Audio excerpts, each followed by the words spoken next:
கர்த்தரின் பரிசுநாமத்துக்கு ஸ்தோத்திரம். இன்றைய கீத ஆராதனை காலையிலேருந்து மாலை 9 மணி வரைக்கும். அதனால் நாம் பாடி கர்த்தரை மகிமைப்படுத்தலாம். கர்த்தர் நம்ம அளவில்லாமல் ஆசீர்வதிப்பார். ஸ்தோத்திரம். யெகோவா தேவனுக்கு 1000 நாமங்கள், எதை சொல்லி பாடிடுவே. என் கர்த்தர் செய்த நன்மைகளை கரம் தட்டி பாடிடுவே. யெகோவா தேவனுக்கு 1000 நாமங்கள், எதை சொல்லி பாடிடுவே. கர்த்தர் செய்த நன்மைகளை கரம் தட்டி பாடிடுவே.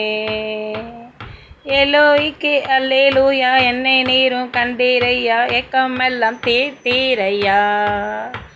நான் தாகத்தோடு வந்தபோது ஜீவ தண்ணீர் எனக்கு தந்து தாகமெல்லாம் தீர்த்தீரையா. எல்லோய்க்கு அல்லேலூயா, என்னை நீரும் கண்டீரையா, ஏக்கமெல்லாம் தீர்த்தீரையா. நான்